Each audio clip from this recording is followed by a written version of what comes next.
श्री सीता रामचंद्राभ्याम नमः। स्वागत है आप सभी का हिंदू ग्रंथावली ऑडियो बुक चैनल में। 26वां सर्ग, श्री राम द्वारा ताटका का वध। मुनि के ये उत्साह भरे वचन सुनकर दृढ़तापूर्वक उत्तम व्रत का पालन करने वाले राजकुमार श्री राम ने हाथ जोड़कर उत्तर दिया, भगवान, अयोध्या में मेरे पिता महामना महाराज दशरथ ने अन्य गुरुजनों के बीच मुझे ये उपदेश दिया था कि बेटा, तुम पिता के कहने से पिता के वचनों का गौरव रखने के लिए कुशिकनंदन विश्वामित्र की आज्ञा का निःशंक होकर पालन करना, कभी भी उनकी बात की अवहेलना न करना। अतः मैं पिताजी के उस उपदेश को सुनकर आप ब्रह्मवादी महात्मा की आज्ञा से ताटकावध संबंधी कार्य को उत्तम मानकर करूँगा, इसमें संदेह नहीं है। गौ, ब्राह्मण तथा समूचे देश का हित करने के लिए मैं आप जैसे अनुपम प्रभावशाली महात्मा के आदेश का पालन करने को सब प्रकार से तैयार हूँ। ऐसा कहकर शत्रु दमन श्री राम ने धनुष के मध्य भाग में मुट्ठी बांधकर उसे जोर से पकड़ा और उसकी प्रत्यंचा पर तीव्र टंकार दी। उसकी आवाज से संपूर्ण दिशाएं गूंज उठीं। उस शब्द से ताटकावन में रहने वाले समस्त प्राणी थर्रा उठे। ताटका भी उस टंकार घोष से पहले तो किंकर्तव्य विमूढ़ हो उठी, परंतु फिर कुछ सोचकर अत्यंत क्रोध में भर गई। उस शब्द को सुनकर वह राक्षसी क्रोध से अचेत सी हो गई थी। उसे सुनते ही वह जहां से आवाज आई थी उसी दिशा की ओर रोषपूर्वक दौड़ी। उसके शरीर की ऊंचाई बहुत अधिक थी। उसकी मुखाकृति विकृत दिखाई देती थी। क्रोध में भरी हुई उस विकराल राक्षसी की ओर दृष्टिपात करके श्री राम ने लक्ष्मण से कहा, लक्ष्मण, देखो तो सही, इस यक्षिणी का शरीर कैसा दारुण एवं भयंकर है। इसके दर्शन मात्र से भीरू पुरुषों के हृदय विदीर्ण हो सकते हैं। माया बल से संपन्न होने के कारण यह अत्यंत दुर्जय हो रही है। देखो, मैं अभी इसके कान और नाक काटकर इसे पीछे लौटने को विवश किए देता हूँ। यह अपने स्वभाव के कारण रक्षित है, अतः मुझे इसे मारने में उत्साह नहीं है। मेरा विचार यह है कि मैं इसके बल पराक्रम तथा गमन शक्ति को नष्ट कर दूं, अर्थात इसके हाथ पैर काट डालूं। श्री राम इस प्रकार कह ही रहे थे कि क्रोध से अचेत हुई ताटका वहां आ पहुंची और एक बाण उठाकर गर्जना करती हुए उन्हीं की ओर झपटी।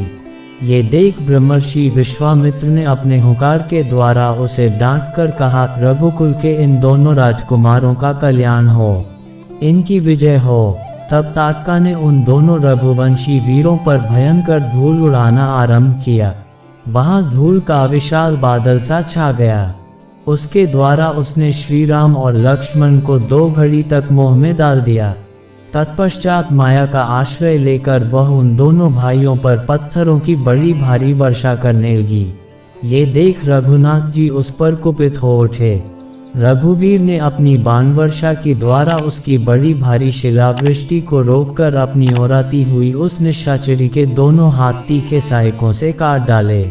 दोनों भुजाएं कट जाने से थकी हुई ताटका उनके निकट खड़ी होकर जोर जोर से गर्जना करने लगी।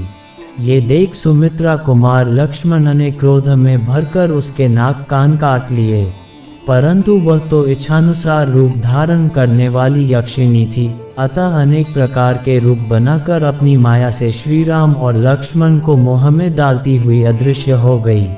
अब ये पत्थरों की भयंकर वर्षा करती हुई आकाश में विचरने लगी।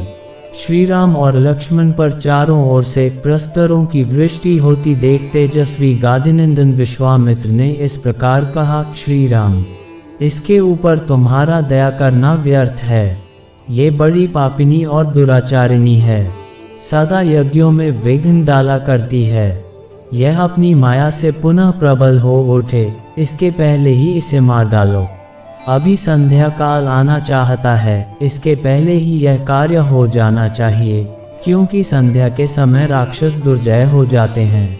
विश्वामित्र जी के ऐसा कहने पर श्री राम ने शब्दवेदी बाण चलाने की शक्ति का परिचय देते हुए बाण मारकर प्रस्तरों की वर्षा करने वाली उस यक्षिणी को सब ओर से अवरुद्ध कर दिया। उनके बाण समूह से घिर जाने पर मायाबल से युक्त वह यक्षिणी जोर जोर से गर्जना करती हुई श्री राम और लक्ष्मण के ऊपर टूट पड़ी। उसे चलाए हुए इंद्र के वज्र की भांति वेग से आती देख श्री राम ने एक बाण मारकर उसकी छाती चीर डाली। तब ताटका पृथ्वी पर गिरी और मर गई। उस भयंकर राक्षसी को मारी गई देख देवराज इंद्र तथा देवताओं ने श्री राम को साधुवाद देते हुए उनकी सराहना की। उस समय सहस्रलोचन इंद्र तथा समस्त देवताओं ने अत्यंत प्रसन्न एवं हर्षोत्फुल्ल होकर विश्वामित्र जी से कहा, मुने कुशिकनंदन, आपका कल्याण हो। आपने इस कार्य से इंद्र सहित संपूर्ण देवताओं को संतुष्ट किया है। अब रघुकुल तिलक श्री राम पर आप अपना स्नेह प्रकट कीजिए। ब्रह्मन प्रजापति कृशाश्व के अस्त्र रूपधारी पुत्रों को, जो सत्यपराक्रमी तथा तपोबल से संपन्न हैं, श्री राम को समर्पित कीजिए। विप्रवर, ये आपके अस्त्रदान के सुयोग्य पात्र हैं तथा आपके अनुसरण सेवा शुश्रूषा में तत्पर रहते हैं। राजकुमार श्री राम के द्वारा देवताओं का महान कार्य संपन्न होने वाला है। ऐसा कहकर सभी देवता विश्वामित्र जी की प्रशंसा करते हुए प्रसन्नतापूर्वक आकाशमार्ग से चले गए। तत्पश्चात संध्या हो गई। तदनंतर ताटका वध से संतुष्ट हुए मुनि व विश्वामित्र ने श्री रामचंद्र जी का मस्तक सूंघ कर उनसे यह बात कही, शुभदर्शन राम, आज की रात में हम लोग यही निवास करें। कल सवेरे अपने आश्रम पर चलेंगे। विश्वामित्र जी की यह बात सुनकर दशरथ कुमार श्री राम बड़े प्रसन्न हुए। उन्होंने ताटका वन में रहकर वह रात्रि बड़े सुख से व्यतीत की। उसी दिन वह वन शाप मुक्त होकर रमणीय शोभा से संपन्न हो गया और चैत्रवन की भांति अपनी मनोहर छटा दिखाने लगा।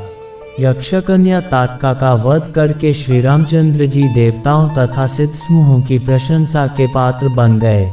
उन्होंने प्रातःकाल की प्रतीक्षा करते हुए विश्वामित्र जी के साथ ताटकावन में निवास किया।